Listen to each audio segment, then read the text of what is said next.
मित्रांनो, शालिनी भक्तिसागरमध्ये तुमचे मनपूर्वक स्वागत आहे।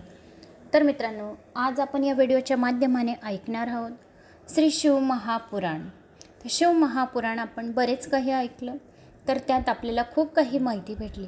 तर आता आपण शिवजींचे 5 अवतारांची कथा या व्हिडिओच्या माध्यमाने ऐकणार आहोत। जो कोणी शिवजींची 5 अवतारांची कथा ऐकतो त्याला दीर्घ आयुष्याची प्राप्ती होते, धनधान्याची प्राप्ती होते आणि सर्व सुखे प्राप्त होतात। साक्षात ह्या शिवकथा अमृतमयी आहेत आणि ह्या कथा किती पण आपण ऐकल्या म्हणजे आपल्या जन्माचे सार्थक होतं, असे स्वतः शिवाने सांगितलेले आहे।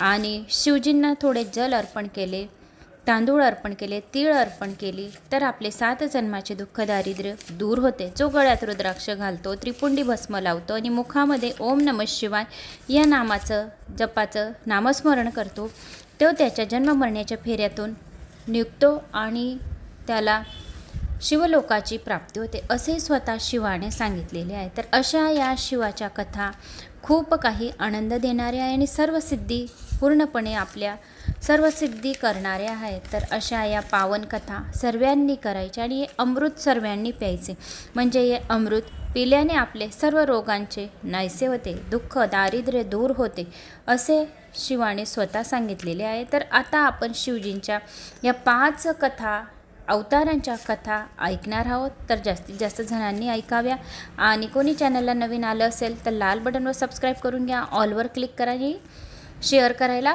विसरू नका। आपल्या मित्रपरिवारांबरोबर नक्की शेअर करा की कुठून कोणत्या गावाहून तुम्ही या माझ्या कथा ऐकत आहोत, आणि नाहीतर जय श्री महाकाल तरी करा। तुमचं एक लाईक एक कमेंट्स माझा आत्मविश्वास वाढून जातो, म्हणून ह्या कथा नक्की ऐकाव्या।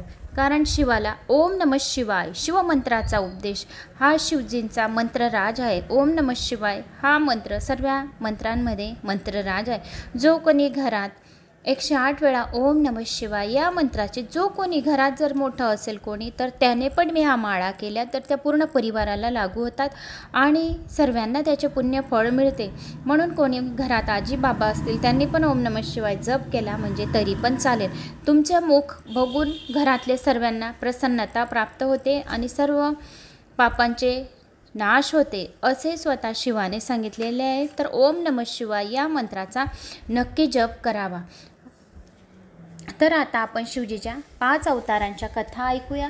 आणि शालिनी भक्तिसागर कथा हे पण माझं चॅनल आहे, तिकडे टाईम 12 वाजेचा आहे, तर तिकडे पण तुम्ही त्या चॅनलला सबस्क्राईब करा। शालिनी भक्तिसागरवर शिव महापुराण चालू आहे आणि शालिनी भक्तिसागर कथांवर तिकडे पण अध्यायच चालू आहेत। जो म्हणजे ज्या दिवस राहतो त्या दिवसाची माहिती तिकडे येते। जसं आज रथसप्तमी आहे तर रथसप्तमीला तिकडे शिव विष्णू सहस्रनाम चालू असेल आज, कारण विष्णूंचा दिवस आहे। तर असं जो दिवस राहतो तर त्या दिवसाची कथा तिकडे येते। तर आता आपण कथांना सुरुवात करूया। श्री गणेशाय नमो नमः। वक्रतुंड महाकाय सूर्यकोटी समप्रभ निर्विघ्नं कुरु मे देव सर्वकार्येषु सर्वदा। तर मित्रांनो, तुमचे खूप काही कमेंट्स आले आणि खूप काही गावांचे नावं आले, तर तुमच्या गावांचे नावं ऐकून मला खूप आनंद झाला की आपल्या कथा किती दूर दूर गेले आणि सर्वांनी सांगितलं की ताई कथा खूप छान आहे, धन्यवाद ताई, कथा खूप छान आहे, धन्यवाद, तुमचा आवाज खूप छान आहे, धन्यवाद। सर्वांनी असंच लिहून पाठवलं, तर सर्वांना मी माझ्याकडून थँक्स म्हणते। आणि परत या व्हिडिओला आपण कमेंट्स करा, कमेंट्स केली म्हणजे व्हिडिओ तुमच्यापर्यंत लवकर पोहोचतो, म्हणून मी कळवळीची विनंती करते की कमेंट्स करा, लाईक करा, सबस्क्राईब करा। शिवजींचे 5 अवतार जे परमानंदमय आहेत, ज्यांच्या लीला अनंत आहेत, जे ईश्वरांचे ईश्वर आहेत, जे सर्व व्यापक महान गौरीचे प्रियतम, तसेच कार्तिक स्वामी आणि विघ्नराज गणेशाला उत्पन्न करणारे आहेत, त्या आदी देव शंकरांना मी वंदन करते। श्री गणेशाय नमः। शौनक म्हणाले, हे व्यास शिष्य सुजी, तुम्ही महाभाग्यवान आहात, ज्ञान आणि दयेचे सागर आहात। आता ज्या योगे शिवजींनी सत्पुरुषाचे कल्याण केले त्या अवताराविषयी सविस्तर सांगण्याची कृपा करा। सूत म्हणाले, शौनकजी आणि येथे उपस्थित असलेले सर्व ऋषीजन हो, मी तुम्हाला शिवजींचे अवतार वर्णन करून सांगतो। हे निरूपण तुम्ही सावध चित्ताने ऐका। फार पूर्वी सनत कुमारांनी हीच गोष्ट नंदीश्वराला विचारली होती। तेव्हा त्याने शंकराचे स्मरण केले व म्हणाला, हे विधिपुत्र, सर्व व्यापक शिवप्रभूंनी प्रत्येक कल्पांत असंख्य अवतार घेतले आहेत. ते सर्वांच्या सर्व वर्णन करून सांगणे मला शक्य नाही, पण माझ्या बुद्धीनुसार जे मला माहीत आहे ते सांगतो. श्वेतलोहित नावाचा जो 19वा कल्प आहे त्यात शिवजींचा पहिला अवतार झाला. त्यांचे नाव सदोजात. त्या कल्पात ब्रह्मदेव परब्रह्माचे ध्यान करत असताना श्वेतलोहित वर्णाचा एक शिखाधारी कुमार उत्पन्न झाला. तो सदोजात कुमार ब्रह्मरूपी परमेश्वर अर्थात साक्षात शिव आहे हे लक्षात येताच त्याने अतिशय आनंद झाला. त्यांनी दोन्ही हात जोडून त्याला नमस्कार केले आणि त्या परमपुरुषाचे सद्बुद्धीने वारंवार चिंतन करू लागले.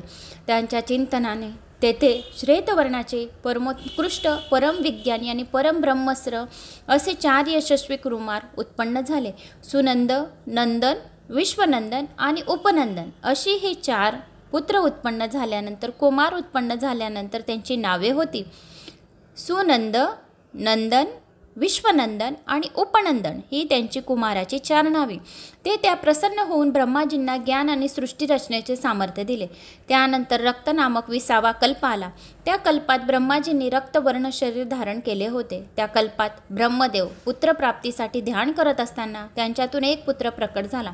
त्यांच्या अंगावर लाल रंगाचे वस्त्र होते, गळ्यात लाल फुलांची माळ होती, त्यांचे डोळे लालबुंद होते आणि आभूषणही लालच होती. आत्मबलाने संपन्न असलेला तो महात्मा कुमार वामदेव शिव आहे हे जाणून त्यांनी आदराने नमस्कार केला. त्यांचे ध्यान केले तेव्हा लाल वस्त्र धारण केलेले 4 पुत्र उत्पन्न झाले. विरज, विवाह, त्रिशोक आणि विश्वभावन ही त्यांची नावे होती. तेव्हा ही वामदेवी रूपी शिवप्रभूंनी ब्रह्माजींना ज्ञान आणि सृष्टी उत्पन्न करण्याची शक्ती दिली. पीतवासा नावाच्या 21व्या कल्पात ब्रह्माजींनी पिवळे वस्त्र परिधान केले होते. ते पुत्र कामाने ध्यान करीत होते तेव्हा पिवळी वस्त्र धारण केलेल्या महातेजस्वी प्रौढ कुमार उत्पन्न झाला. त्यांच्या भुजा विशाल होत्या. ब्रह्माजींचे त्यांचे ध्यान केले तेव्हा तो तत्पुरुष शिव आहे हे त्यांच्या लक्षात आले. त्यांनी महादेव गायत्रीच्या तत्पुरुषाय विद्महे महादेवाय धीमहि या मंत्राचा उच्चार करून त्याला नमस्कार केला. त्यामुळे तत्पुरुष रूपातील महादेव प्रसन्न झाले. त्यांच्या पार्श्वभागातून पिवळी वस्त्रे धारण केलेली अनेक दिव्य कुमार प्रकट झाले. ते सर्व योग मार्ग प्रवर्तक होते. ते कल्प संपल्यावर शिवनामाचा दुसरा कल्प सुरू झाला. तेव्हा सर्वत्र पाणीच पाणी होते.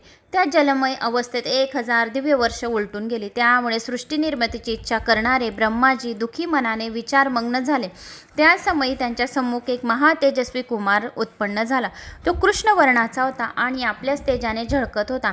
त्याने काळे वस्त्र परिधान केले होते, काळे शिरोभूषण घातले होते. त्यांच्या मुकुट योग्य पवित्र आणि भाळावरचे कंदही काळेच होते.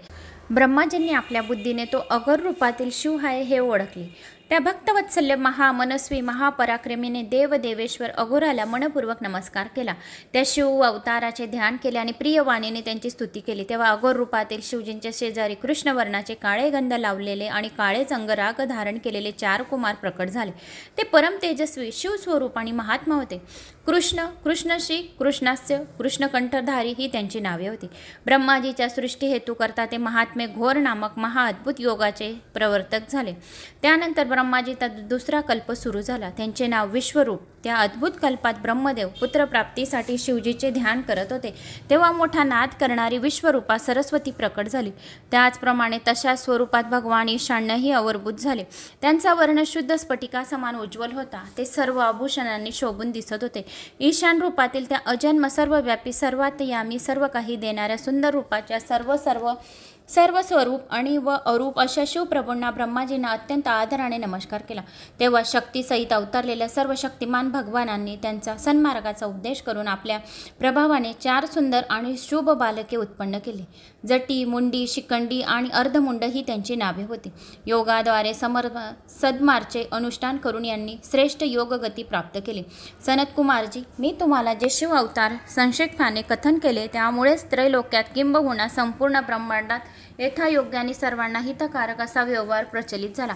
ईशान्य आणि पुरुष अघोर वामदेव आणि ब्रह्म या भगवान महेश्वराच्या 5 मूर्ती जगात विशेष प्रसिद्ध आहे. ईशान, पुरुष, अघोर, वामदेव या भगवान शिवजीच्या 5 मूर्ती विशेष प्रसिद्ध आहे. जो कोणी या 5 मूर्तींचे नुसते नावं पण ऐकून गेल तरी त्याचे पाप पर्वतेसारखे जळून भस्म होतील. ईशाने शिवजींचे पहिले महान रूप सांगितले जाते.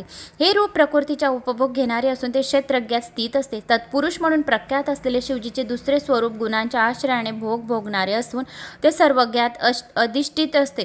त्यांचे अघोर नामक जे तिसरे स्वरूप आहे ते धर्मासाठी, अंगासाठी, बुद्धितत्वासाठी विस्तार करून आतच अधिष्ठित असते. वामदेव हे चौथे शिवस्वरूप अहंकाराचे अधिष्ठान असून नेहमी अनेक प्रकारची कार्य करत असा. विचारशील बुद्धिमान लोक शिवजीचे ईशान्य सज्ञक स्वरूप हे कर्ण, वाणी आणि सर्वव्यापी आकाराचे अधिष्ठान आहेत असे सांगतात. त्यांच्या मते पुरुष नामक रूप हे त्वचा, हात आणि स्पर्श गुण विशिष्ट वायूचे अधिष्ठान आहे. अघोर नामक रूप हे शरीर, रस, रूप आणि अग्नी यांचे अधिष्ठान आहे. वामदेव नामक रूप हे जीभ, गुद्धा, रस आणि जलाचे अधिष्ठान आहे. तर सदोजत नामक रूप हे नाक, उपस्थ, गंध आणि भूमी यांचे अधिष्ठान आहेत. शिवजींची सर्व रूपे वंदनीय आहेत, भक्तांचे कल्याण करणारी आणि त्यांना सुख देणारी आहेत. सनत कुमारजी, जो मनुष्य शिवजीच्या सदोजातीतील अवतारांची प्राकट्य कथा नित्य श्रद्धेने श्रवण पठन करतो या कोणाला सांगतो तो जगातील सर्व उत्तम भोग भोगून अति परमगती प्राप्त होते, शिवलोकाची प्राप्ती होते. त्याचे दुःख, दारिद्र्य सर्व काही दूर होते आणि सर्व मनवंचित प्राप्ती होते. शिवजींच्या 8 मूर्तींची कथा. नंदीश्वर म्हणाला, सनत कुमारजी, आता मी तुम्हाला लोकांची कार्यसिद्धी करणाऱ्या आणि सर्वांना सुख देणाऱ्या शिवजींच्या श्रेष्ठ अवताराविषयी सांगणार आहे. ज्याप्रमाणे सूत्रामध्ये मणी गुंफलेले असतात त्याप्रमाणे हे 8 अवतार जगाला व्यापून राहिले आहेत. हे विश्व त्या 8 मूर्तीचे स्वरूप आहे. शर्व, भव, रुद्र, उग्र, भीम, पशुपती, ईशान्य आणि महादेव अशी ही त्यांची 8 नावे आहेत. जो कोणी या 8 नावाचं स्मरण सुद्धा करून घेईल तरी त्याचे पापे जळून भस्म होतील आणि त्याच्या इच्छा लवकरात लवकर पूर्ण होतील. पृथ्वी, जल, अग्नी, वायू, आकाश, क्षेत्रज्ञ आणि चंद्र यांच्यामध्ये ती सर्वाधिक 8 रूपे अधिष्ठात्रित आहे. शिवजीच्या विश्वभरात्मक चराचर जगाला धारण करते असे शास्त्राचे स्पष्ट प्रतिपादन आहे. भगवान शंकराचे सर्व जगाला जीवनदायी असे जे जलात्मक रूप आहे त्याला भव म्हणतात. जे या जगाला अंतर्बाह्य व्यापून आहेत, जे संपूर्ण विश्वाचे भरण पोषण करून त्यात चालना देतात त्या शिवरूपाला उग्र अशी संज्ञा आहे. त्यांचे सर्वांना अवकाश देणारे सर्वव्यापी आकाशमत असे जे रूप आहे त्यास भीम म्हणतात. त्यांचे सर्व क्षेत्रांमध्ये निवास करणारे जीवात्माचे अधिष्ठान असलेले आणि जीवांचे भवपाश तोडून टाकणारे असे जे रूप आहे त्यास पशुपती संबोधले जाते. तर पशुपती, जो कोणी या पशुपतीचे नुसते व्रत करेल, या पशुपती या नावाने सुद्धा पशुपती हे नामस्मरण सुद्धा करून घेईल तरी पण त्याचे पाप तर जळून भस्मच होतील, पण त्यांच्या सर्व प्रकारच्या इच्छा पूर्ण होतील. तर पशुपती व्रत कसे करावे? तर पशुपती व्रत कोणत्याही सोमवारी तुम्ही सुरू करू शकता.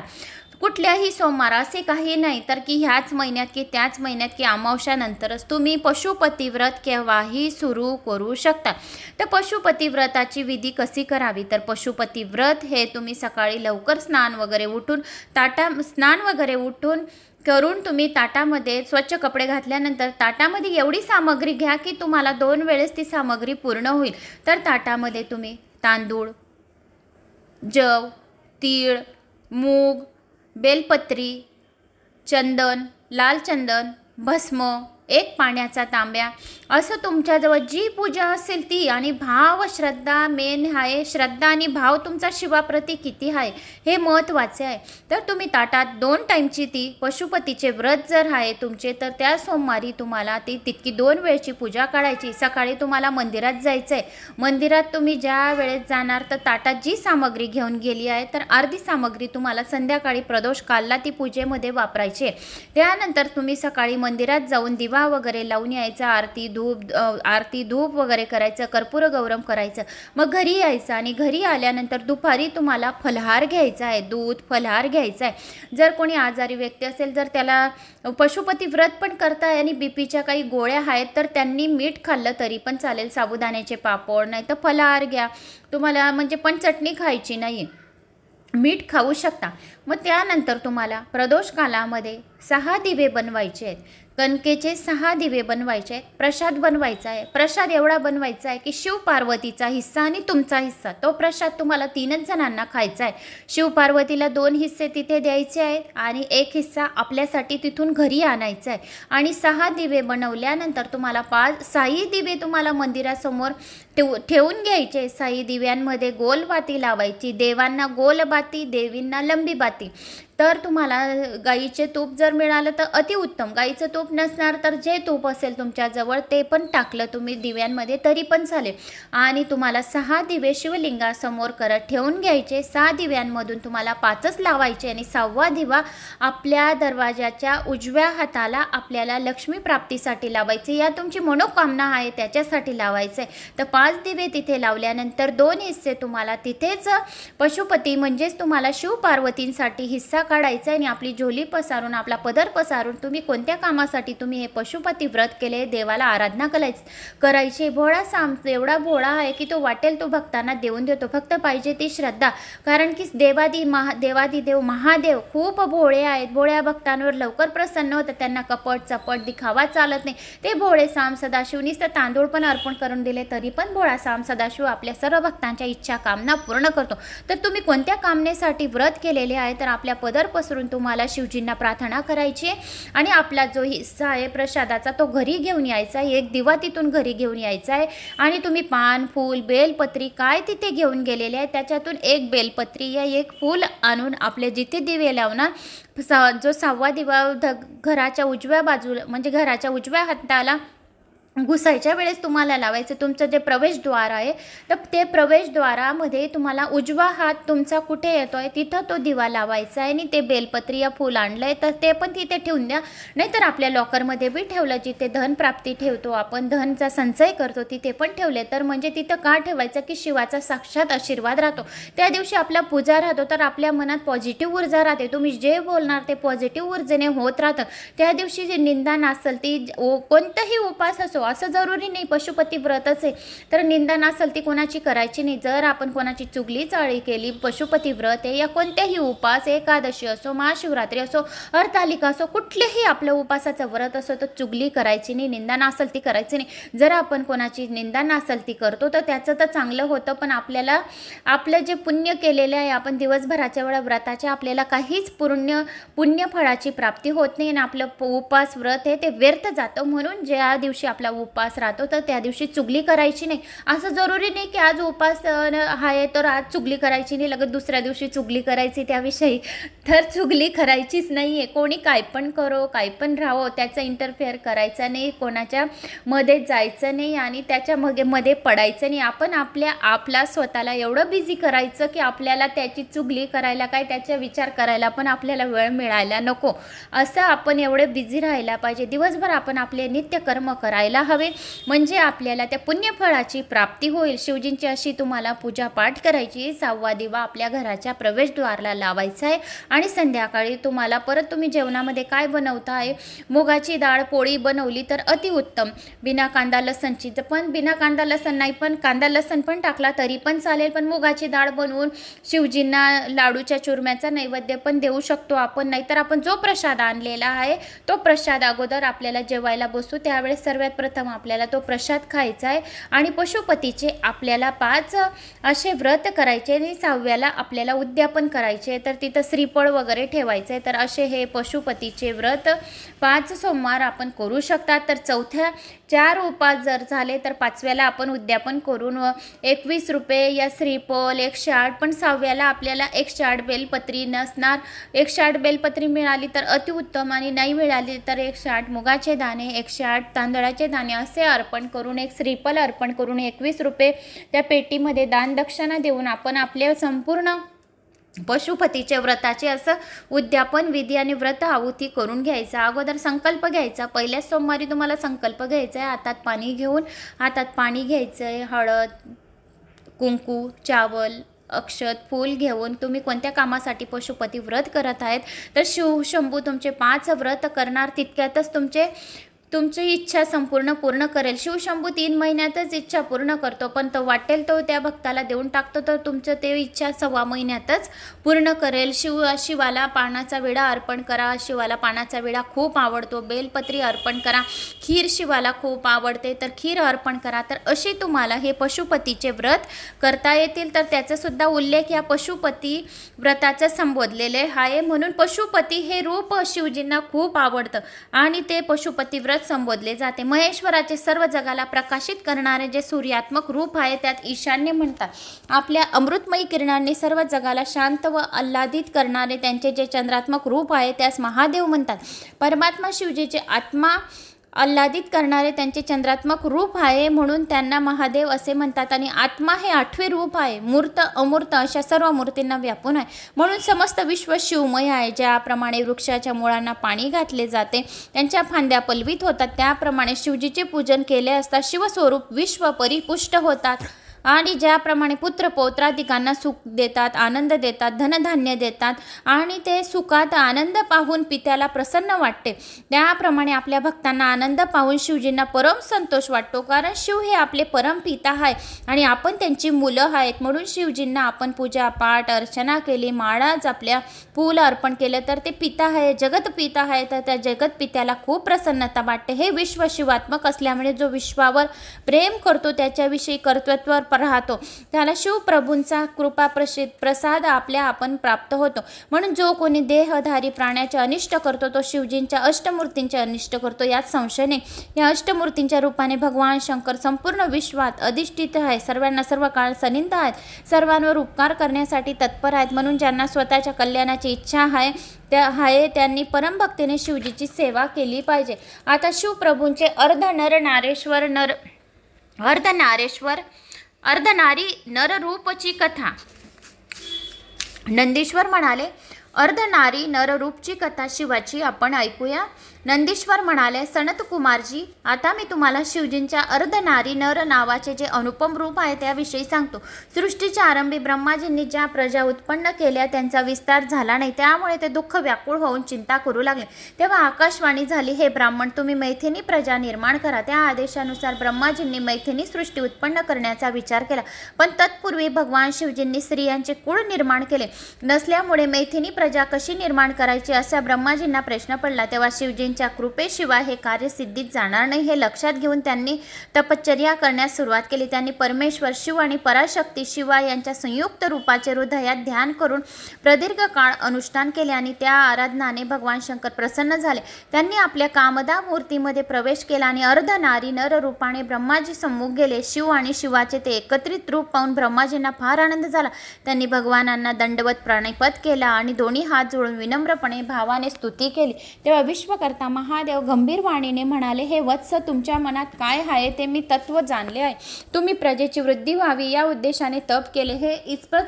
हे कार्य इतपर्यंत साध्य होईल असा मी वर देतो. त्यानंतर शिवजींनी आपल्या शरीराचे स्त्रीरूपी भागाला म्हणजे शिवाला देवीला आपल्यापासून विलग केले. ब्रह्माजींनी त्या पराशक्तीला विनम्रतेने नमस्कार केला व म्हणाले, हे भगवती, हे शिवे, सृष्टीच्या आरंभी तुझे पती असलेल्या देवादिदेव शिवप्रभूंनी मला उत्पन्न केले आणि माझ्याद्वारे सर्व प्रजांना निर्माण केले.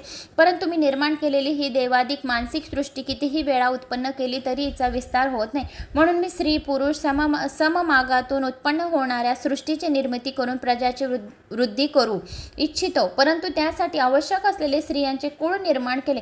माझ्या शक्तीबाहेरच आहे. हे देवी, तू सर्व शक्तीचे उगस्थान आहे. म्हणून मी तुझ्या चरणांची अशी प्रार्थना करतो की तू मला नारी कुळ उत्पन्न करण्याची शक्ती दे.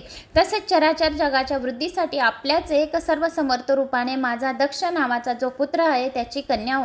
तेव्हा तथास्तु असा आशीर्वाद देऊन शिवादेवीने आपल्या ब्रह्मध्यानातून आपल्यासारखीच कांती असलेली दुसरी शक्ती निर्माण केली. तिला पाहून देवश्रेष्ठ शिवप्रभू हसून म्हणाले, हे शिवे, परमेष्ठी ब्रह्माजींनी तपश्चर्याने तुझी आराधना केली. तू त्याच्यावर प्रसन्न हो, त्यांचे सर्व मनोरथ पूर्ण कर. त्यांच्या आज्ञेनुसार जगदंबेने दक्षाची कन्या होण्याचे मान्य केले.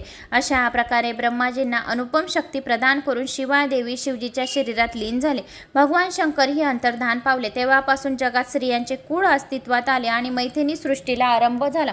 तिचा विस्तार होऊ लागला. ते पाहून ब्रह्माजींना फार आनंद झाला. हे तात, मी तुम्हाला शिवजींच्या अर्धनारी नर या सर्वश्रेष्ठ रूपाची माहिती सांगितली. हे वर्णन अत्यंत मंगलकारिक आहे. जो मनुष्य पुण्यदायिक आहे तोच या कथेचे श्रवण पठण करतो. तो सर्व उत्तम भोग भोगून परमगती आणि मोक्ष प्राप्त करतो. ज्याच्या जन्मी खूप काही जन्माचे पुण्य असेल त्यालाच हे अर्धनारी नर रूप ऐकायला मिळेल आणि शिवजींच्या या कथांचे वर्णन ऐकायला मिळेल. आता वाराह कल्पात होणाऱ्या शिवजींच्या 9 अवतारांचे वर्णन. नंदेश्वर म्हणाला, सनत कुमारजी, एकदा भगवान शिवजींनी ब्रह्माजींना स्वतःचे चरित्र प्रेमपूर्वक वर्णन करून सांगितले. तो परम सुखदायी कथा तुम्ही श्रवण करा. शिवजी म्हणाले, ब्रह्माजी वाराह कल्पातील 7व्या मन्वंतरात सर्व लोकांना प्रकाशित करणारे भगवान कल्पेश्वर, जे तुमचे पंतू आहेत ते वैवस्त मनुचे पुत्र होतील. ते मन्वंतरातील द्वापार युगाच्या शेवटी लोकांवर अनुग्रह करण्यासाठी आणि ब्राह्मणाच्या हितासाठी मी प्रकट होईन. युग प्रवृत्तीनुसार त्या कल्पातील प्रथम चतुर्युगातील पहिल्या द्वापार युगात स्वतः व्यासजी हे स्वामी असणार आहेत. त्यानंतर येणाऱ्या कलयुगाच्या अंती ब्राह्मणीच्या हितासाठी मी शिवा देवीसह श्वेत नामक महामुनीच्या रूपाने प्रकट होणार आहे. त्यावेळी हिमालयाच्या छागल नामक रमणीय शिखरावर माझे शिखा धारण केलेले आहे. शिष्य उत्पन्न होतील. श्वेत, श्वेतशिख, श्वेताक्ष आणि श्वेत लोहित नावाचे 4 शिष्य ध्यान योगात प्रवीण असतील. ते मज अविनाशी परमात्म्याला तत्व जाणून माझे भक्त होतील आणि जन्म जरा मृत्यूरहित होऊन परब्रह्मातच समाधी मग्न होऊन राहतील. त्या समयी मानव ध्यान व्यतिरिक्त दान धर्म आदी कोणत्याही कर्म हेतू साधनांनी मला पाहू शकणार नाही. पुढे दुसऱ्या द्वापार युगात सत्य नामक प्रजापती हे व्यास होतील. तेव्हा मी कलयुगात सुतार नावाने विख्यात होईल आणि दुदंबी शतरूपी हर्षिक आणि केतुमान हे 4 वेदज्ञ ब्राह्मण माझे शिष्य होतील. ध्यान योगाने अक्षय अव्यय असे मला त्वंत जाणून मुक्ती होतील. तिसऱ्या द्वापार युगात भार्गव नावाचे व्यास होतील. तेव्हा मी दमन नावाने विख्यात होईल. विशोक, विशेष, विपाप आणि पापनाशन असे माझे 4 शिष्य असतील. त्या अवतारात मी शिष्यांसह व्यासांना सहाय्य करेन. लोकांना निवृत्ती मार्ग दाखवीन असतील. सुरमुख, दुर्मुख आणि दुरतिक्रम नावाचे ते शिष्य योग साधक महात्मा असतील. त्यांच्या समवेत मी व्यासांना सहाय्य करीत राहील. 5व्या द्वापार युगात सविता नामक व्यास होतील. तेव्हा मी कंक नामक महातपस्वी योगी होईल. सनक, सनातन, सनंदन आणि सनत कुमार हे माझे शिष्य होतील. मी शिष्यासहित व्यासांना मदत करीन. निवृत्ती मार्गाचा प्रचार प्रसार करीन. 6व्या द्वापारात मृत्यू नामक व्यास होतील. ते वेदांचे विभाजन करतील. त्यांच्या सहाय्यासाठी मी लोकांशी नावाने अवतीर्ण होईन आणि निवृत्त मार्गाची विनंती करेन. सुदामा, विरजा, संजय आणि विजय हे माझे दृढव्रती 4 शिष्य असतील. 7व्या द्वापाराच्या आरंभी शतक्रतू नावाचे व्यास होतील. तेव्हा मी सर्वज्ञ असा जगीश वेळ होईन. सार्वस्त, योगीश, मेघवा आणि सुवावन हे माझे 4 शिष्य असतील. मी शिष्यांसह व्यासांना सहाय्य करेन. काशीतील एका गुहेमध्ये दिवस्थानी कुशासनावर बसून महायोगात निपुण होईन. योगमार्गे दृढ करून भक्तांचा उद्धार करीन. 8व्या द्वापारात महामुनी वसिष्ठ वेदांचे विभाजन करणारे वेदव्यास होतील. मी दधिवाहन नावाने अवतीर्ण होऊन त्यांना सहाय्य करेन. कपिल, आसुरी, पंचशिख आणि शाल्वल हे माझे 4 शिष्य असतील. हे माझ्यासारखेच योगी असतील. 9व्या चतुर्युगातील द्वापारात मुनिश्रेष्ठ शाश्वत हे व्यास म्हणून प्रसिद्ध होतील. त्यांच्या निवृत्त मार्गाचा विस्तार करण्यासाठी मी ऋषभ नावाने प्रकट होईन. पराशर, गर्ग, भार्गव आणि गिरीश हे 4 महायोगी माझे शिष्य असतील. त्यांच्या संयोगाने मी व्यासांना सहाय्य करेन. योग मार्ग सुदृढ बनवीन. अनेक दुःखी भक्तांवर दया करून त्यांच्या भवसागरातून उद्धार करीन. लोकांचे अनेक प्रकारे रक्षण करीन. त्या अवतारात मी भद्रायू नामक राजकुमाराला मोठी मदत करणार आहे. त्याच्यावर लहानपणी विष प्रयोग करेल आणि त्यामुळे व्याधीग्रस्त होईल. राजा त्याचा त्याग करेल. पुढे त्याला मरण येईल. तेव्हा मी त्याला जिवंत करेन. 16 वर्षाचा झाल्यावर त्याच्या घरी जाईन आणि तो माझी पूजा करील. माझा आदर सत्कार करेन. मी त्याला राजधर्माचा उपदेश करून त्याला दिव्य कवच, शंख आणि सर्व शत्रूंचा विनाश करून सांगेल. तेजस्वी खडक देईन. त्याच्या सर्व अंगाला भस्म लावून त्याला 12,000 हत्तींचे बळ देईन. भद्रायूला आणि राजाकडून उपेक्षित अशा त्यांच्या मातेला अनेक आशीर्वाद देऊन निश्चित करीन. त्यांच्या अनेक प्रकारे समजावून धीर देईन. त्यानंतर मी स्वच्छेने आपल्या स्थानी जाईन. माझ्याकडून वरदान प्राप्त झाल्यावर भद्रायू सर्व शत्रूंना जिंकून राज्यश्री होईल. कीर्तिमालिनीशी विवाह करून धर्मपूर्वक राज्य करेल. ब्रह्माशी अशा प्रकारे माझा ऋषभ नामक 9वा अवतार विलक्षणी प्रभावी असेल. त्या सत्पुरुषांना गती देणारा असेल. दीनबंधूंच्या जनांसाठी अत्यंत हितकारी होईल. ऋषभ देवाचे चरित्र मनुष्याला पावन करणारे आहे. सर्व सुख मिळवून देणारे, यश, कीर्ती, मान, सन्मान, आयुष्य वाढवणारे आणि प्रयत्नपूर्वक यांनी सर्वांनी श्रवण करावे. जो कोणी प्रयत्नपूर्वक श्रवण करतो त्याला शिवाचा आशीर्वाद प्राप्त होतो. शिवजींकडून त्यांच्या उर्वरित योगेश्वर अवताराचे वर्णन. शिवजी ब्रह्मदेवांना म्हणाले, हे ब्राह्मण, 10व्या द्वापार युगात त्रिधामा नामक मुनी व्यास होतील. ते हिमालयातील भृतुतुंग नावाच्या रमणीय पर्वत शिखरावर निवास करतील. तेथेही माझे वेदानुगामी 4 शिष्य असेल. बल, बंधू, नरा, मित्र, केतुशिंग आणि तपोधन अशी त्यांची नावे असतील. 11व्या द्वापारात त्रिवित नामक मुनी व्यास होतील. तेव्हा मी कलयुगात तप नावाने गंगाद्वारी प्रकट होईल.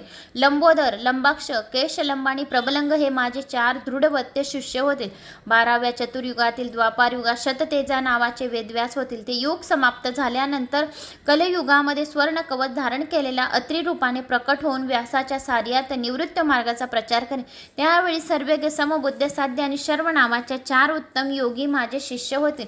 13व्या द्वापारात धर्मस्वरूप नारायण हे व्यास होतील. तेव्हा मी गंधमादन पर्वतावरील वाल्किल्य आश्रमात महामुनी बली नावाने उत्पन्न होईन.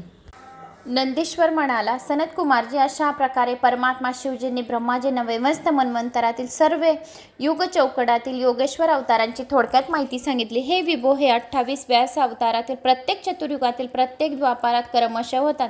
योगेश्वर अवतार हे प्रत्येक कलयुगाच्या प्रारंभी होतात. प्रत्येक अवताराच्या वेळी त्यांच्यासमोर 4 शिष्य असतात. शिवजींचे 4ही शिष्य योगाचे उत्तम ज्ञान असणारे, योग मार्गाचा प्रचार करणारे महान शिवभक्त अविनाशी असतात. हे शरीरावर भस्म धारण करतात, भाळावर त्रिपुंड तिलक लावतात, रुद्राक्षांची आभूषणे घालतात. ते धर्मपरायण, वेदवेगांचे उत्तम ज्ञान असलेले महाज्ञानी, अंतर्बाह्य सुचूरभूत आणि लिंगार्चनात अतिशय तत्पर असतात. ते नेहमी शिवध्यानात मग्न असतात.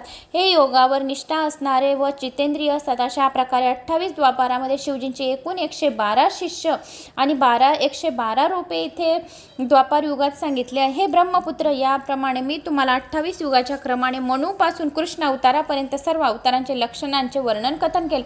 या कल्पात जेव्हा कृष्ण द्वैपायन हे व्यास होतील तेव्हा श्रुतींयुक्त ब्रह्मलक्षण संपन्न वेदांत शास्त्र सांगतील. अशा प्रकारे भगवान महेश्वरांनी ब्रह्माजीवर अनुग्रह करून त्यांना आपल्या योगेश्वर अवताराबद्दल सांगितले. त्यांच्यावर कृपा कटाक्ष टाकून ते क्षणात अंतर्धान पावले. आता नंदिकेश्वर अवतार. सनतकुमार म्हणे, नंदीश्वरा, तू महादेवाच्या अंशापासून उत्पन्न होऊन नंतर शिवतत्व कसे प्राप्त केले? तेव्हा नंदीश्वर म्हणाला, सनतकुमारजी, शिलाद नावाचा एक धर्मात्म मुनी होता. एके दिवशी त्याच्या पित्रांनी त्याला सांगितले, आमचा उद्धार व्हावा असे तुला वाटत असेल तर पुत्रप्राप्तीसाठी प्रयत्न कर. म्हणून तो शिवलोकी गेला. तेथे इंद्राच्या उद्देशाने प्रदीर्घ काळ त्याने कठीण तप केले. त्यामुळे देवेंद्र संतुष्ट झाला. तो त्याला वर देण्यासाठी आला. म्हणाला, हे मुनिश्रेष्ठा, मी तुझ्यावर प्रसन्न आहे, तरी अपेक्षित वर मागून घे. शिलादाने त्याला नमस्कार केला. अनेक स्तोत्रांनी त्याची स्तुती केली व म्हणाला, देवेश, तुम्ही माझ्यावर प्रसन्न असाल तर मला अयोनिसंभव पुत्र द्या, त्याला मृत्यू नसावा. इंद्र म्हणाला, मुने, या जगात जन्मलेला प्रत्येकाचा मृत्यू ठरलेला आहे. तू जाणतोस, ब्रह्मदेव आणि विष्णू शिवजींपासून उत्पन्न झाले आहेत, तरीही त्यांच्या आयुष्याची मर्यादा ठरलेली आहे. तेही मृत्यूच्या बाहेर नाहीत आणि तेथे इतरांची काय कथा? मी तुला अयोनिज पुत्र देऊ शकतो, पण मृत्यूरहित पुत्र देणे मला शक्य नाही. त्यासाठी तू शिव महाप्रभूंची आराधना कर. ते सर्वेश्वर महासमर्थ आहेत. तेच तुला अपेक्षित वर देऊ शकतात. शिलादाला योग्य ते मार्गदर्शन करून देवराज स्वस्थानी गेले. त्याच्या सांगण्यावरून शिलाद महादेवाची आराधना करू लागले. त्याने हजारो दिव्य वर्ष अहर्निश तप केले. एका जागी स्थित राहून तपश्चर्या केल्याने त्याच्या अंगावर वारूळ वाढले. रक्त शोषण करणाऱ्या लक्षावधी किड्यांची त्यांची शरीर व्यापून टाकले. रक्त आणि मांस संपून गेल्यामुळे त्यांची कातडी आणि हाडे शिल्लक राहिली. तेव्हा भगवान शंकर त्यांच्या सम्मुख प्रकट झाले व म्हणाले, हे मुने, मी तुला वर देण्यासाठी आलो आहे. पण समाधीमग्न शिलादाला त्यांचे बोलणे ऐकू आले नाही. तेव्हा शिवजींनी त्याला स्पर्श करून समाधी अवस्थेतून जागृत केले. त्या समयी शिवप्रभूंना उमेसहित आलेले पाहून शिलादाला फार आनंद झाला. तो त्यांच्या पाया पडला आणि प्रसन्न मनाने आणि आदराने त्यांची स्तुती केली. तेव्हा ते म्हणाले, हे मुनिश्रेष्ठा, मी तुझ्यावर अतिशय प्रसन्न आहे. तू माझ्याकडून अपेक्षित वर मागून घे. आणि शिलाद म्हणाला, प्रभू, तुम्ही मला तुमच्यासारख्या अयोनिज आणि मृत्यूरहित पुत्र द्या. शिवजी म्हणाले, मुने, सर्व काही तुझ्या मनासारखं होईल. मी अवतार घ्यावा आणि ब्रह्माजी देवांनी मुनिजनांनी माझी आराधना केली होती, त्याच्या तुझ्या इच्छेचे मान ठेवेन. मी नंदी नावाने अवतार घेईन, तुझ्या अयोनिज पुत्र म्हणून प्रकट होईल. मी जगाचा पिता आहे. मी तुझा पुत्र झाल्यावर तू जगत पित्याचाही पिता होशील. त्यानंतर भगवान शंकर उमेसह अंतर्धान पावले. शिलाद मुनी आपल्या आश्रमात परतला. हा शुभ वृत्तांत तेथील ऋषींना सांगितला. त्यामुळे त्यांनाही फार आनंद झाला. एके दिवशी शिलाद मुनी यज्ञासाठी अंगणात खणत होते. तेव्हा मी शिवजींच्या आज्ञेने त्यांच्या शरीरातून अकस्मात प्रकट झालो. माझी अंगकांती प्रलयागी समान दैत्यपान समान होती. माझे आविर्भान होताच देवांनी पुष्पवृष्टी केली. ऋषीजनांनी फुलांचा वर्षाव केला आणि गंधर्व, किन्नर, सिद्ध, साध्य, गण आदी सर्वांनी आकाशात गर्दी केली. ते मधुर गायन करू लागले. ब्रह्माजी, श्रीहरी, देवश्री आणि अंबिकेसह स्वतः शिवप्रभूही तेथे आले. त्यावेळी मोठा उत्सव झाला. अप्सरा नृत्य करू लागल्या. सर्वांनी प्रसन्न मनाने माझी शिवलिंगाची पूजा केली. शिलादाची प्रशंसा केली. शिवपार्वतीची स्तुती करून ती सर्व मंडळी आनंदाने आपापल्या स्थानी गेले. माझी दिव्य अंगकांती आणि रुद्रासारखे त्रिनेत्र, चतुर्भुज, जटा मुकुटधारी, त्रिशारदी, शस्त्रांनी युक्त बालरूप पाहून शिलादाचा आनंद गगनात मावेना. त्याने मला नमस्कार केला व म्हणाला, बाळा, शिवजींच्या आशीर्वादाने तू माझा पुत्र म्हणून प्रकट झालायस. तुझ्यामुळे मी अगदी कृतकृत्य झालाय. मला फार आनंद झालाय, म्हणून मी तुझे नंदी असे नामकरण करत आहे. शिलादाने महेश्वरांना नमस्कार केला आणि प्रसन्न चित्ताने आपले पर्णकुटीत गेला.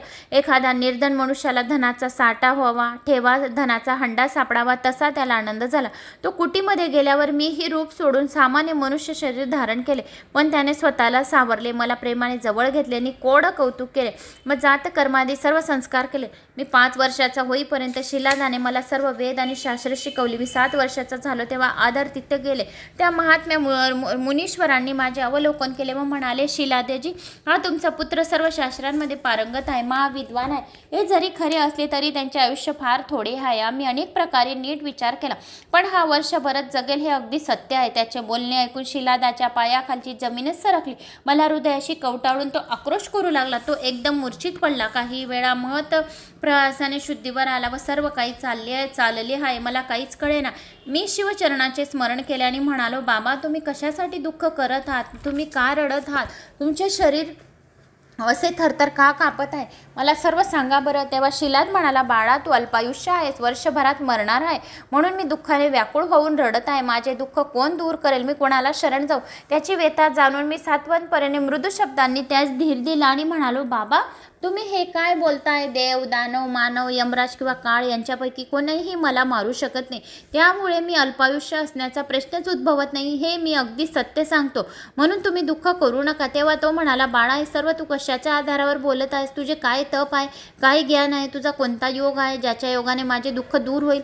तो तुझा रक्षण करता कोण आहे? मी म्हणालो, बाबा, मी तपोबलाने किंवा विद्येने नाही, तर भगवान महादेवाच्या भक्तीने मृत्यूला जिंकणार आहे. जो कोणी भगवान महादेवाची भक्ती करतो तो मृत्यूला सुद्धा जिंकतो.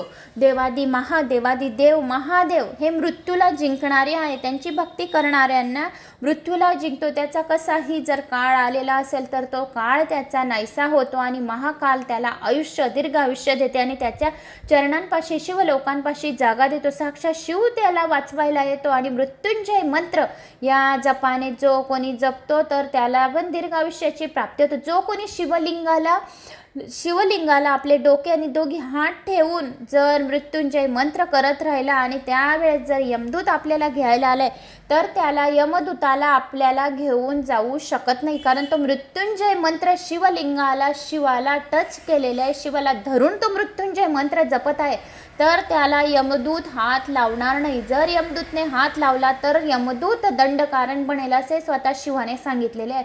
तर जो शिवाने असे सांगितले आहे की ज्याचा मृत्यू जवळ आलेला आहे आणि जर त्याला माहिती पण नाही राहिलं की माझा मृत्यू जवळ आलेला आहे आणि त्यावेळेस त्याने शिवलिंगाला हात लावून मृत्युंजय मंत्र जपत आहे, तर तू त्याला आणू शकत नाही. त्याला दीर्घ आयुष्याची प्राप्ती होईल, कारण त्याचा काळ टळलेला राहील, म्हणून त्याला दीर्घ आयुष्याची प्राप्ती होईल. म्हणून बाबा, मी महादेवाची सेवा करणार आहे, महादेवाची भक्ती करणार आहे आणि मृत्यूला जिंकणार आहे. तुम्ही माझी चिंता सोडून द्या.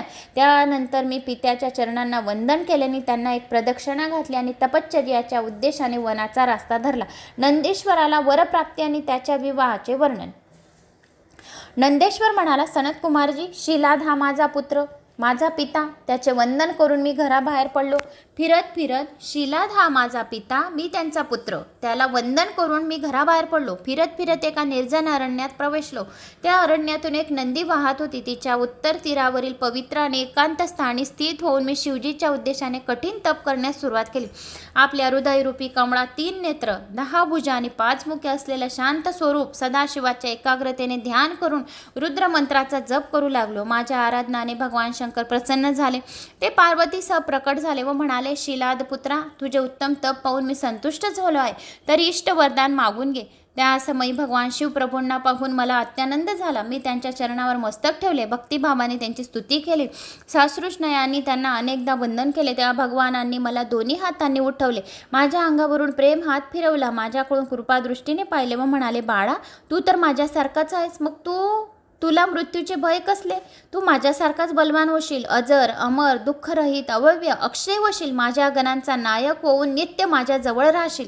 माझी तुझ्यावर नेहमीच कृपादृष्टी राहील, प्रेम राहील. तुला म्हातारपणा किंवा मृत्यू येणार नाही. तुझा पिता आणि सुहद हेही मला अतिशय प्रिय राहतील. या 2 ब्राह्मणांना मीच पाठवले होते, म्हणून शोक व चिंता करू नको. शिवजीच्या आश्वासाने मला धीर आला आणि कृतकृत्य वाटले की शिवाने सांगितले की नंदेश्वराचं जो कोणी नामस्मरण करेल, या नंदीचं नाव घेईल, त्याच्या सुद्धा सर्व इच्छा पूर्ण होतील आणि त्याला म्हातारपण येणार नाही, मृत्यू येणार नाही असे नंदेश्वराने सांगितले. त्याला दीर्घ आयुष्याची प्राप्ती होईल, त्याचे मृत्यू काळ टळेल असे शिवाने सांगितले आणि आश्वासन दिले. कृतकृत्य वाटले आणि मला मुखावरील प्रसन्नता पाहून भगवानांनी संतोष वाटला. त्यांनी आपल्या गळ्यातील कमळाची माळ माझ्या गळ्यात घातली तर काय आश्चर्य, मीही त्यांच्यासारखा स्वरूप असलेला त्र्यंबक आणि दशभुजी झालो. शिवजींनी माझा हात धरला व म्हणाले, वत्सा, मी तुला कोणता वर देऊ? पण मला काही बोलताच आले नाही. तेव्हा त्यांनी आपल्या जटेतून निर्मळ जल काढले आणि तू नंदी हो असे म्हणून माझ्यावर पाणी शिंपडले आणि ते दिव्य रूप जल वेगाने वाहू लागले. त्यापासून जटोदका, त्रिसोदा, वृषभध्वनी, स्वर्णोदका, जंबू या 5 पवित्र नद्या उत्पन्न झाल्या आणि पंचनंद या स्थानाने जपेश्वराजवळ जो मनुष्य पंचानंद तीर्थात स्नान करतो, या जो कोणी या पंचानंद तीर्थाचे अध्यायाचे चरित्र ऐकतो, त्याला पंचतीर्थामध्ये स्नान केल्याचे पुण्य मिळते. आणि शिवपूजन करून रुद्रमंत्राचा जो कोणी जप करतो, हा अध्याय ऐकतो, त्याला पंचनंद जे स्थानाच्या पुण्यफळाची प्राप्ती होते. त्याला महादेवाच्या कृपेने सायुज्य मुक्ती प्राप्ती होते. मला नंदी हो असा आशीर्वाद देऊन शिवजी पार्वतीला म्हणाले, ओमे, शीलाद पुत्राला मी गणेश्वर पदावर अभिषेक करणार आहे, याला तुझी संमती आहे ना? पार्वती म्हणाली, ना, तुम्ही जे कराल ते योग्यच असणार. तुम्ही नंदीला अवश्य गणेंद्र करा, कारण मीही त्याला खूप प्रिय पुत्रच मानते. माझा प्रिय पुत्र हा आहे ते. हे ऐकून शिवजींना मोठे समाधान वाटले. त्यांनी आपल्या अतुल बलशाली श्रेष्ठ गणांचे स्मरण केले. ते आनंदाने तत्काळ उपस्थित झाले. त्यांनी उमा महेश्वरांना नमस्कार केला व म्हणाले, प्रभू, तुम्ही आमचे कशासाठी स्मरण केले? आम्ही तुमचे सेवक आहोत. तरी जे काही कार्य असेल ते सांगा. तुम्ही म्हणत असाल तर समुद्रांना सुकून टाकतो आणि गणासहित यमराजाला ठार करतो.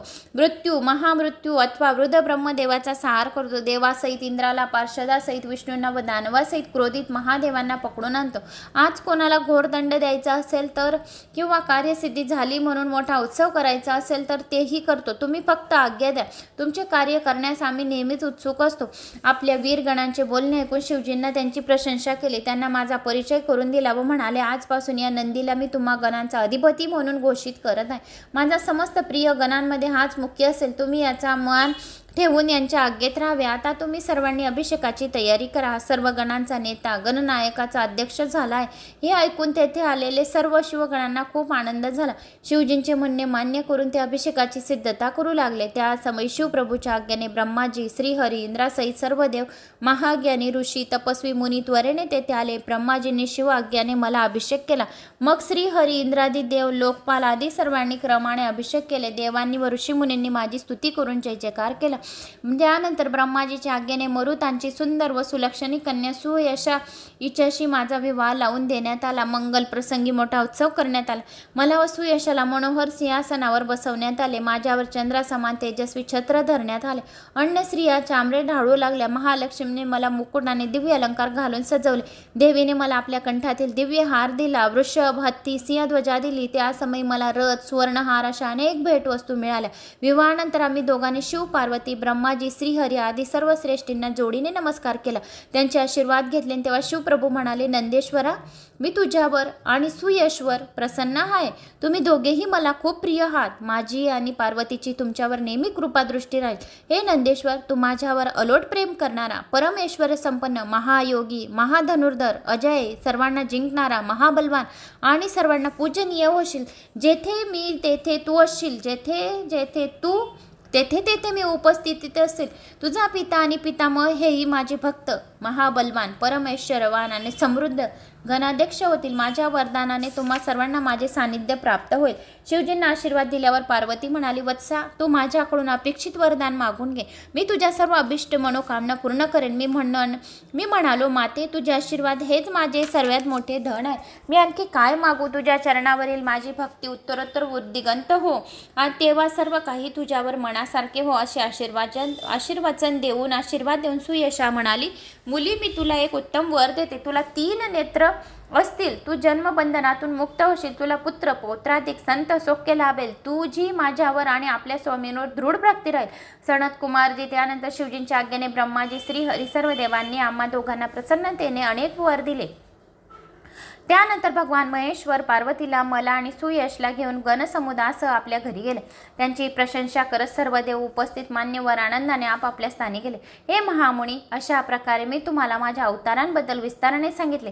हे आख्यान मनुष्यांना आनंददायक आहे, शिवशक्तिवर्धक आहे. जो दयाळू मनुष्य भक्तिभावाने मजनंदीचा जन्म, वरप्राप्ती, अभिषेक आणि विवाहाची कथा श्रवण पठण करतो तो इहलोकी सर्व सुखे भोगेलच, पण अंतिम समय परमगतीला प्राप्त होईल आणि शिवलोकाची प्राप्ती होईल. तर असे हे ते साक्षात शिवाने सांगितले आहे. आता कालभैरव अवतार. नंदीश्वर म्हणाला, सनत कुमारजी, भैरव हा शिवजींचा पूर्ण अवतार आहे, पण मायेने मोहित झालेले मूर्ख लोक त्याला जाणत नाही. महेश्वराचा महिमा अतर्क्य आणि अगाध आहे. ते स्वतः मन वाणींच्या पलीकडेच आहे. त्यामुळे विश्वाला अंतर्भाव व्यापून असणाऱ्या त्यांना ओळखता येत नाही. प्रत्यक्ष ब्रह्मदेव आणि श्रीहरी हेही ज्यांच्याविषयी फारसे जाणत नाही. इतरांची काय कथा, यांच्या संदर्भात मी तुम्हाला एक जुना इतिहास सांगतो, ते ऐका. एके दिवशी ब्रह्माजी सुमेरू पर्वताच्या मनोर शिखरावर निवांत बसले होते. तेव्हा देव, श्रेष्ठ ऋषी मुनी त्यांच्याच भेटीस गेल्या. त्यांना नमस्कार केले आणि म्हणाले, ब्राह्मण, आम्ही एकमेव अविनाशी तत्व काय आहे हे जाणून घेण्यासाठी येथे आलो आहोत. कृपा करून त्याविषयी काही सांगा.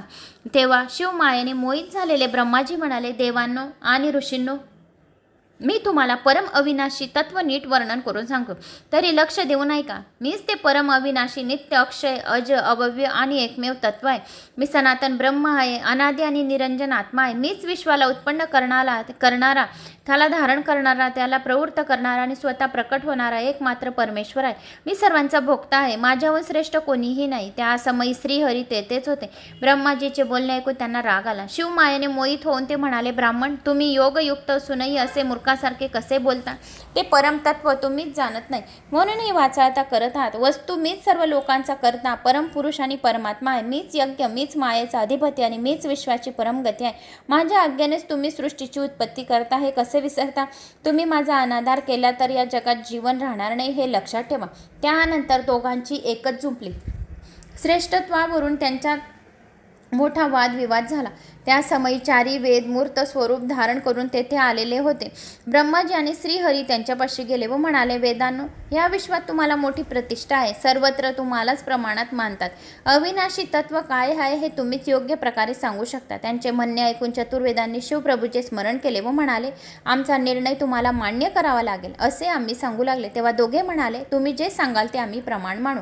ऋग्वेद म्हणाला, ज्यांच्यामध्ये सर्व भूते स्थित आहे, ज्याच्या योगाने संपूर्ण विश्व प्रवृत्त होते, त्यांना परम तत्व म्हटले जाते. एकमेव रुद्रच आहेत. यजुर्वेद म्हणाला, सर्व ज्ञानी यज्ञांनी योगांनी ज्यांचे यजन केले होते, ज्यांच्याद्वारे प्रमाणभूत अशा आमची निर्मिती झाली, ते सर्वांचे मनोभाव जाणणारा त्यांना इष्ट देतात, ते एकमात्र शिवप्रभूच आहेत. सामवेद म्हणाले, ज्यांच्या सत्तेने सर्व जीव विश्वात भ्रमण करतात, त्यांच्या दर्शनासाठी योगीजन निरंतर आराधना करतात.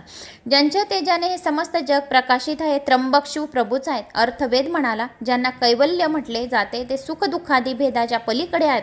भक्तजन अनन्य भक्तीने देवशराचा साक्षात्कार करून घेतात, ते केवळ शंकरच आहे.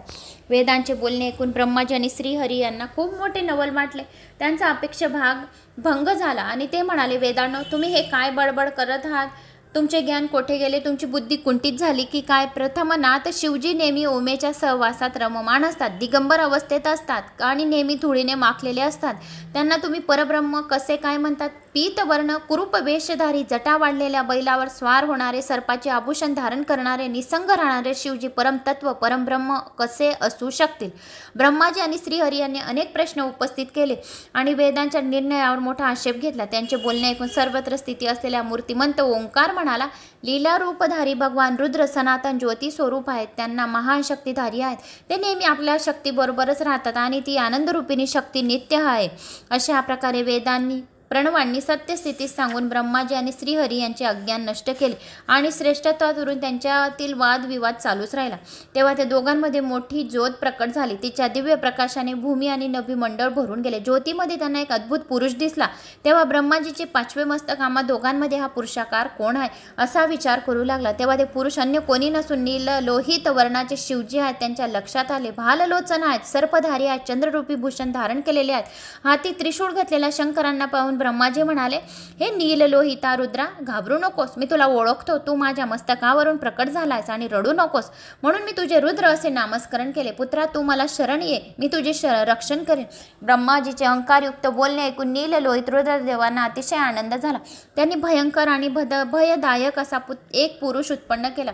तो शिवजींच्या क्रोध रूपच होता। शिवजी त्याला म्हणाले, काल भैरवा, या ब्रह्मदेवाला तू शासन कर, तू काळासारखा शोभतोस म्हणून कालराज नावाने प्रख्यात होशील। तू विश्वाचे पालन करणारे समर्थ आहे, भीषण असून भैरव आहेस, काळालाही धडकी भरवणारा म्हणून तू काल भैरव या नावाने प्रसन्न हो। दुराष्ट्रात्मांना नष्ट करणारा म्हणून तुला अमर्दक म्हणतील। तू भक्तांचे पाप तात्काळ नाहीसे करशील म्हणून तुला पापभक्षण असे नाव पडतील। काशी हे माझे पवित्र स्थान आहे, मुक्तिक्षेत्र आहे म्हणून ओळखले जाईल। तू नगरांचा तू अधिपती होशील, जे लोक तेथे पातक करतील त्यांना तू शासन करशील, दंड करशील। तूच चित्रगुप्त असशील, तेथे निवास करणाऱ्याला सर्वांच्या शुभ आशीर्वाद लाभेल आणि शुभाशुभ कर्माचा हिशोब ठेवशील। शिवजींचे आदेश आणि त्यांच्याकडून वर मिळताच कालभैरवाने क्षणाचा विलंब न लावता डाव्या हाताच्या अंगठ्याच्या नखाने ब्रह्मदेवाचे शिवनिंदा करणारे 5वे मस्तक कापून टाकले। ते पाहून श्रीहरी फार भयभीत झाले। शतरुद्रीय मंत्राचा जप करत भगवान शंकराची भावभक्तीने स्तुती करू लागले। ब्रह्माजीही त्या मंत्राचा पाठ करू लागले। शिवप्रभूचे अगाध सामर्थ्य पाहून त्या दोघांचा अहंकार पूर्णतः नाहीसा झाला आणि या मंत्राचा पाठ करू लागले। ओम काल भैरवाय नमः, ओम काल भैरवाय नमः। जो कोणी काल भैरवाय नमः या मंत्राचा पाठ करेल त्याच्या सर्व संकटांचा नाश होईल असे स्वतः शिवशंभूने सांगितले। आणि मग शिवप्रभूचे अगाध सामर्थ्य पाहून त्या दोघांचा अहंकार पूर्णतः नाहीसा झाला। भगवान रुद्र सच्चिदानंद स्वरूप गुणाच्या पलीकडे परब्रह्म परमात्मा आहे त्यांच्या लक्षात आल्याने अन्य भावाने त्यांना शरण गेले। भगवानांनी त्यांना अभय दिले। मग आपलीच मूर्ती असलेल्या कालभैरवाला उद्देशून म्हणाले, हे नील लोहित ब्रह्माजी श्रीहरी हे कारण पर्वत्व निर्माण झाले आहे। कालभैरवाला उद्देशून म्हणाले, हे नील लोहित ब्रह्माजी हे श्रीहरी कारण पर्वत निर्माण झाले, माझे स्वरूप आहे, तू यांचा नेहमी आदर कर। ब्रह्माजींना शासन केले तरी खरे असले तरी तुझ्या माझ्या स्वरूप आहे, तू याचा नेहमी आदर करत जा आणि ब्रह्माजींचे शासन कर। असे जो कोणी कालभैरवाचे नाव घेईल त्याचे ब्रह्महत्येचे पातक दूर होईल आणि दूर होण्यासाठी ब्रह्मकपाल धारण कर। भिक्षुवृत्तीचा अवलंब करून कपालिक व्रताचा आश्रय घेऊन तीर्थयात्रा कर। त्यानंतर शिवजींनी त्यांच्या देखतच ब्रह्महत्या नावाची भयंकर स्वरूपीची एक कन्या कृत्य उत्पन्न केले। ते पुढे म्हणाले, कालभैरवा तीर्थयात्रा करत असताना तू जेथे जेथे जाशील तेथे तेथे तुझ्या ही कन्या तुझ्या मागोमाग येईल। त्यामुळे ब्रह्महत्येचे पातक कितीही असो, पातक किती बी भयंकर असते ते कोणत्याही उपायाने आपली पाठ सोडत नाही। ते लोकांच्या लक्षात येईल, ते तुला दूषणे देतील, त्याच्या योगे पाप निष्कृत होतील आणि तू काशीमध्ये प्रवेश करताचही तुला सोडून जाईल। त्यानंतर शिवप्रभू सर्वांसमक्ष अंतर्धान झाले आणि हा असा कालभैरवाचा अवतार प्रकट झाला शिवशंभूंचा। तर असे हे महात्मे होते कालभैरवांचे। जो कोणी कालभैरवाचे महात्मे कालभैरवाच्या अवताराची कथा ऐकतो, चरित्र ऐकतो, अध्याय ऐकतो त्याला दीर्घ आयुष्याची प्राप्ती होते आणि त्याच्या घरात सततची कायमची कटकट भांडणे दूर होतो, रोग नाहीसा होतो, नजरदोष नाहीसा होतो, वास्तुदोष, पितृदोष, ग्रहदोष, पीडादोषापासून मुक्तता मिळते असे ते शिवाने सांगितले। आता कालभैरवाची लीला आणि त्यांचे महात्म्याची कथा किती भरपूर अवतार आपण या व्हिडिओच्या माध्यमाने शिवाचे ऐकलेले आहे। तर जो जितके जास्त शिवाचे अवतार ऐकेल त्याला तितके पुण्यफळाची प्राप्ती होईल, दीर्घ आयुष्याची प्राप्ती होईल, आपले मुलं हुशार होतील।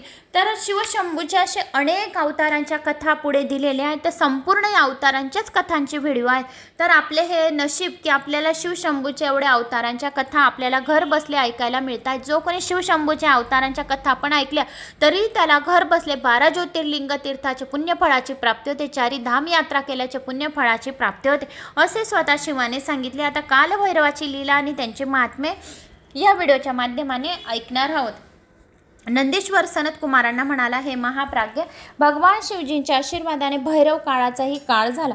त्याने कापालिक व्रत धारण केले आणि ब्रह्ममस्तक हातात घेऊन त्रैलोक्यातील तीर्थाची यात्रा करू लागले। त्याच्या पाठोपाठ मग ब्रह्महत्येचे पातकही स्त्री रूपाने हिंडत राहिले. तो अनोख पुण्यक्षत्री गेला आणि पण ब्रह्महत्येपासून त्याची सुटका झाली नाही. एके दिवशी सहजगत्या फिरत फिरत विष्णू लोकात गेला. श्रीहरींना त्यांना दंडवत प्राणिपात केला, त्यांची स्तुती केली. त्यांच्या आगमनाचे वृत्त काळांत कळताच देव स्त्रिया ऋषी मुनी आदी मंडळी त्यांच्या दर्शनास आली. भैरवाला पाहून श्रीहरींना अतिशय प्रसन्न वाटले. ते लक्ष्मीला म्हणाले, प्रिये कमलनयने दर्शनास आली. भैरवाला पाहून श्रीहरींना अतिशय आनंद झाला आणि कमलनयने हे कालभैरव रूपातील भगवान शंकर आहेत. साक्षात जगतपती आहे, सृष्टीचे पालन करणारे आहेत, लोकांना धारण करणारे, भक्तांच्या इच्छा पूर्ण करणारे हे कालभैरव आहेत. सर्वांचे स्वामी आहे, सर्वांचे ईश्वर आहे, परमशांती आहे, 26 तत्वांनी युक्त आहे, सर्वेश्वर आहे, सर्वांना आश्रय स्थान देणारे अनादि पुरुष आहेत, त्रिकालदर्शी आहेत, हे सर्वज्ञ सर्वसाक्षी योगेश्वर आहे, सर्व भूतांचे अध्यक्ष आहे, सर्व प्राणीमात्रांच्या अंतर्यामी वास करणारे, सर्वांना इष्ट देऊन संतुष्ट करणारे योगीजन ज्याच्या हृदयात ध्यान करतात, ज्यांच्या हृदयामध्ये प्रवेश करून ते भक्तांना ध्यान करून घेतात आणि सर्व कार्य सिद्ध करून घेतात, ज्यांना स्थिर चित्ताने जाणून घेतात.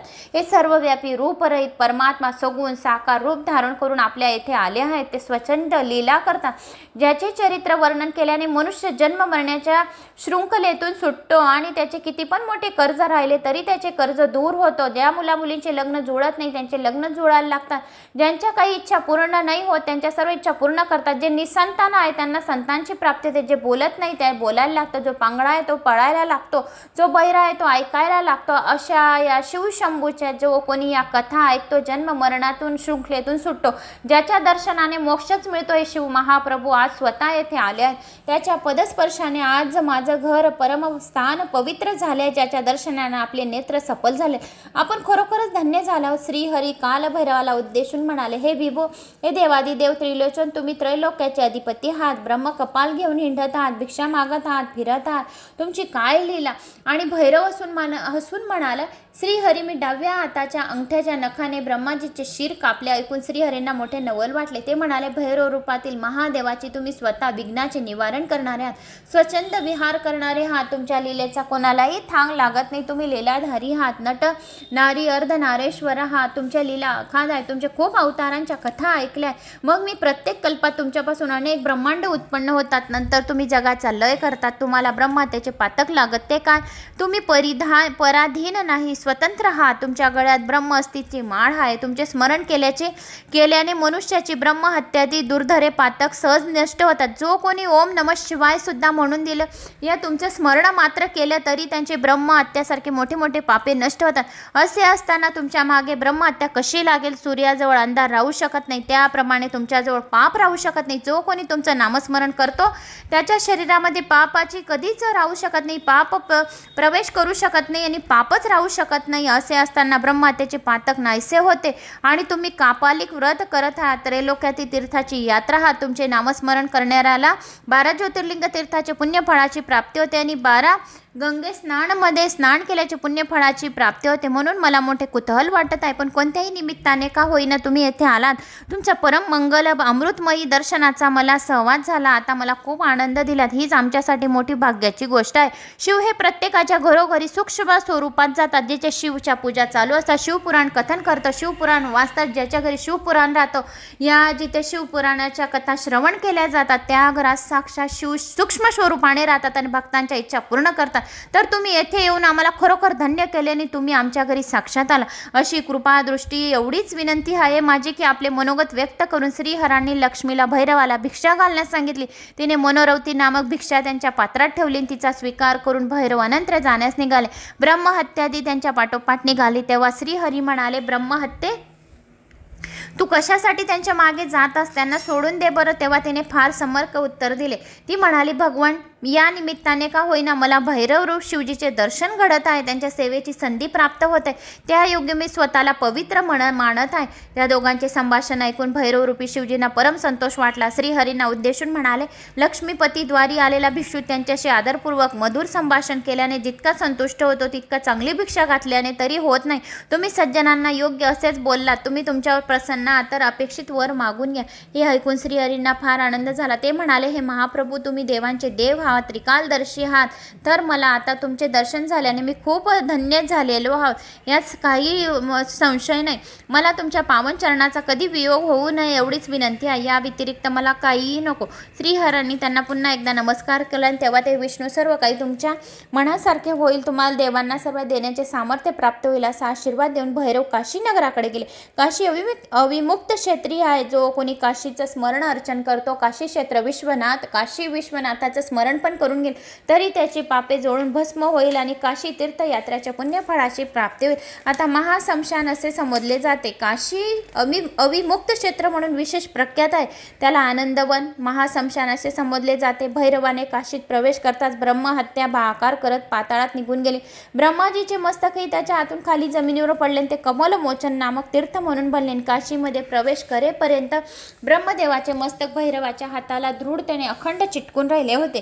ते आपोआप गळून पडले, म्हणून त्यांचा आनंद गगनात मावेना. तेथे त्यांनी नृत्य केले आणि सनतकुमारजी ब्रह्महत्या अहोरात्र भैरवाचा पाठीस लागली होती. तिच्यापासून त्याला कुठेही सुटका मिळाली नाही, पण तो काशीमध्ये येताच ती नाहीशी झाली. असे आहे काशीचे महात्म्य. म्हणून ज्वाला ज्यांना आपल्या कल्याणाची इच्छा आहे तेथे वास्तव्य करावे. जो मनुष्य काशीमध्ये कपालमोचन तीर्थाचे स्मरण करतो, या कपालमोचन या तीर्थाचे जो कोणी दोन शब्द पण या कथा ऐकतो, त्याच्या पूर्वजन्मातील समस्त पापे नष्ट होऊन जो मनुष्य या तीर्थात विधीपूर्वक स्नान करतो, या कथा ऐकतो, तो देवतापर्ण पितृ त्यांचे संतुष्ट होतात आणि यथाशक्ती दान धर्म करतो, तो ब्रह्महत्येसारखे महापातक दूर होते आणि त्यांचा पितृदोष नाहीसा होतो. या कथा ऐकल्याने, त्यांचे चरित्र ऐकल्याने त्यांचे पितृदोष नाहीसे होतात. त्यानंतर भैरवाने काशी क्षेत्रातच निवास केला. मार्गशीर्ष वद्य अष्टमीला तो अवतीर्ण झाला. म्हणून जो मनुष्य या तिथीला मार्गशीर्ष वद्य अष्टमीला जो या तिथीला कालभैरवाचे दर्शन घेतो,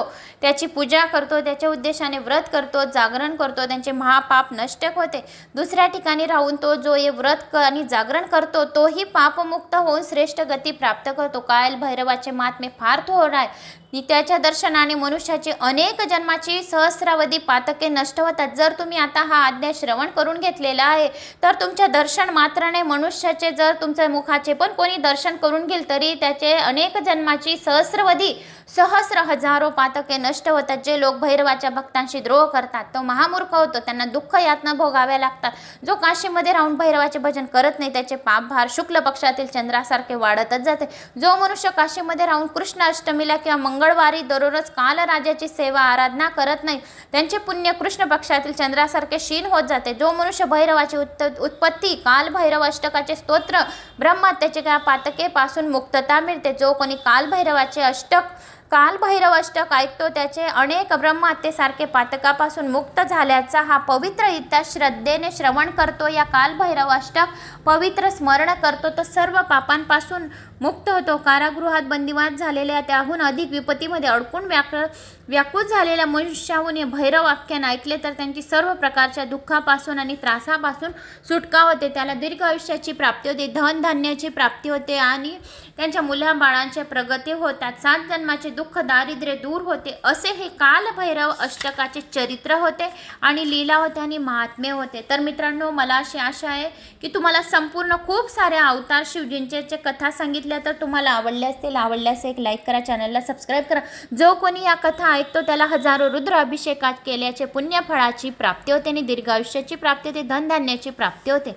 तर मित्रांनो, एक लाईक, एक कमेंट्स नक्की करा. कुठून कोणत्या गावाहून तुम्ही माझा हा व्हिडिओ ऐकत आहोत, आपल्या गावाची कमेंट्स नक्की करा. जय श्रीमान.